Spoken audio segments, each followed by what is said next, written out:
Arsenal Football Club are back. I am back with the match reviews. I'm just so excited. A new series where I will be going through every single game that Arsenal played this season, friendlies, competitive games, just analysing everything that you may have missed from the game. Is going to be really exciting. So smash that like, smash the subscribe if you haven't already. But let's just get swiftly into it. And we're going to start off, of course, with the first half. Arteta fielded two different teams up against a quite strong AC Milan side. I think it was quite evident that we are far superior to them, but they have a lot of quality players. The Rafael Leao's of this world, Chukwueze who came on, Pulisic as well, Malik Tiar. They've got some very good players in their squad. But let us look at the lineup which Arteta initially put out, and it was Raya, White, Saliba, Calafiori, Zinchenko, Norgaard, Rice, Waneri, Saka, Martinelli and Havertz. And the things which immediately stand out to you is Ricardo Calafiori playing left centre half.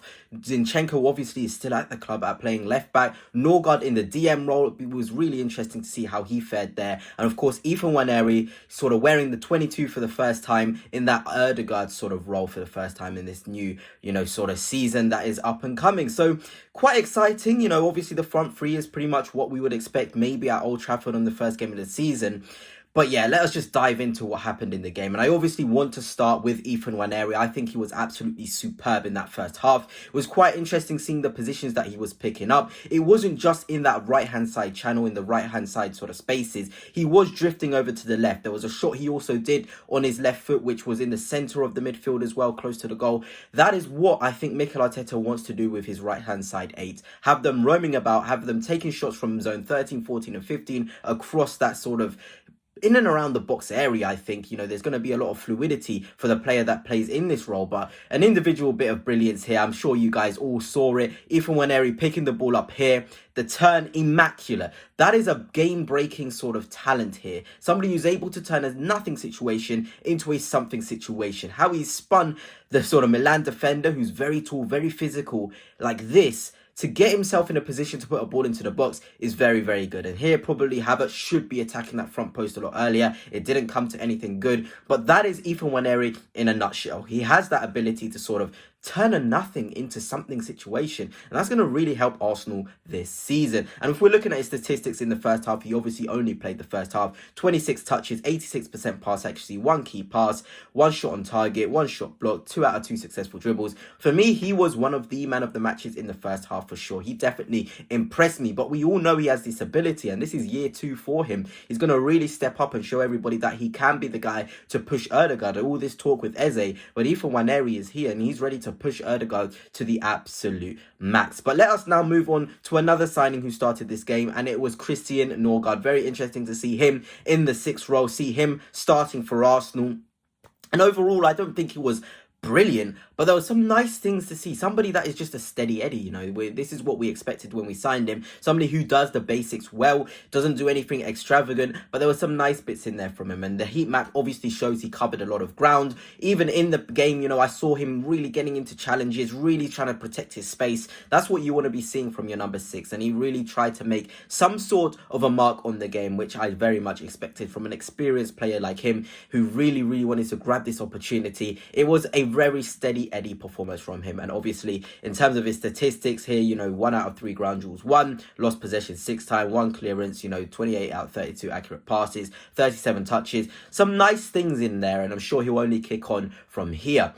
But let us now move on to another moment which I really liked, and maybe which you have missed, is from Ben White and his glorious pass to Bukayo Saka. I feel like last season, Arsenal fans, we didn't get to see Ben White that much because of his injury. But again, today, he showed he can definitely contribute a lot next season, especially against stubborn defences. He spots the movement of the players in and around him. Here he is on the ball, and look what he turns the situation into.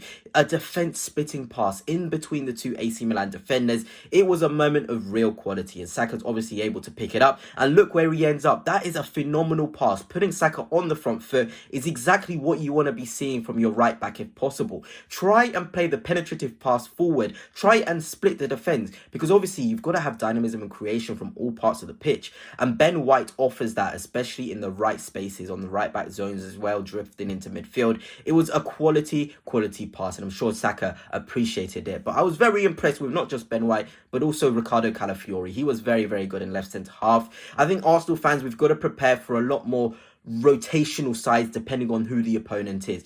You know, you're thinking against those low blocks, those mid blocks where you need aggression, you need to be on the front foot, you need to play quickly before the team settle into their defence. Ricardo Calafiori is the perfect guy at left centre half for that. And I'm not saying drop Gabriel. I am just saying get used to maybe the profile of Gabriel not suiting certain oppositions. He was so good, I feel like, arriving on the scene, winning headers. It's what you want to be seeing, you know. And in terms of his statistics, 2 key passes on the ball, we know this guy is very good. 41 touches, 89% pass accuracy, 2 out of 2 aerial duels won, 1 out of 3 ground duels won. And you can just see from this image, look at him towering over Loftus-Cheek. This is a player who's very aggressive, very strong. And obviously he did commit quite a few fouls, but that's what you can expect from a player being on the front foot. More times than not, he was able to win that ball and really put us in a position to go and attack AC Milan. So I was very impressed with what I saw from Ricardo Calafiori. But let us now move on to the second half team. And I was very happy to see someone like Zubimendi come on to make his debut, and Kepa as well. I thought he did very well. We'll talk about him a bit later in that penalty shootout. But of course, Lewis Skelly coming on, Norgaard, Martinelli coming off, obviously, Kivior coming on, who was very instrumental in the only goal of the game. And that's where we are going to start with the second half. Not the most beautiful finish from Saka, but it's attacking that back post area and doing the job, you know, putting the ball in the back of the net. That's what happened. It was effective. It wasn't with the most quality, but it did the job. And I want to talk about Jakub Kivior in the half space. There's been a lot of talk about Jakub Kivior being sold, but he always shows that he can do it. You know, he's not going to be the world-class guy who's going to displace Gabriel, but he's the guy who's going to always put in 6, 7 out of 10 performances in. And you need a dependable guy like that. I feel like his half spaces crosses, like I just said, are very good. The sort of weight he puts on those balls into the box, defenders can't defend that. First time crosses right onto the path of Saka is a very underrated quality. And if we are to sell Kivior, I'd be very disappointed if it was for anything under £40 million. This is a £40 million plus player. We already saw in the second half, there was another time where he played a ball over the top for Havertz and it nearly got to him. It's these sort of things with Jakub Kivior, which is just so special. And I really enjoyed it from him.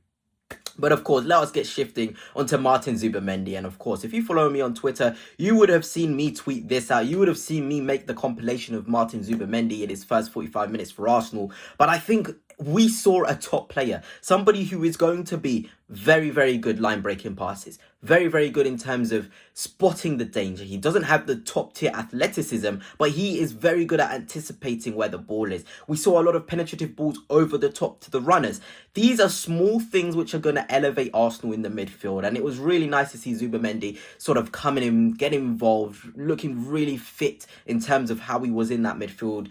And it's going to be a special partnership with Declan Rice. I can say that, you know, absolutely. And here's an example, Martin Zubimendi. You can see where this ball is going. Obviously, I can't show you the clips, but right into the path. I think if that's Max Dowman or Norgaard, it was really confusing. You know, they obviously have this little bit of a stylistic feel in terms of aesthetics. They feel a little bit the same, but it was a beautiful pass from Zubimendi. That's the point I'm trying to make. And it put Arsenal on the front foot. I'm talking about dynamism, speeding up the game. Martin Zubimendi, a lot of first touch passes as well. It was really nice to see. And he's 42 touches, 2 key passes, 89% pass accuracy, 2 out of 2 long balls accurate as well. 7.5 rating. I don't really like them to sort of use ratings to say a player was good, but very impressive from Martin Zubimendi. And obviously, before I get on more to the youngsters, I just want to shout out Miles Lewis-Skelly. He looked pretty strong coming off the bench. Jakub Kivior already touched on. Kepa, penalty shootout, some really nice saves, some confident boosting moments for him. Reece Nelson as well. There's been talk about him going out on loan. We cannot lose him out on loan. He's got to be going for a permanent deal.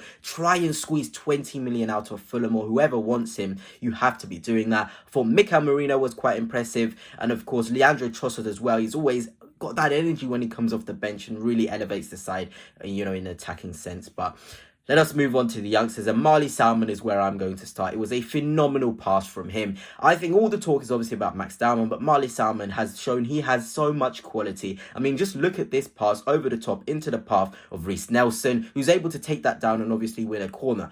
These are qualities in which you're seeing already from a player who's very technical. He's talked about Saliba being one of his sort of idols that he looks up to.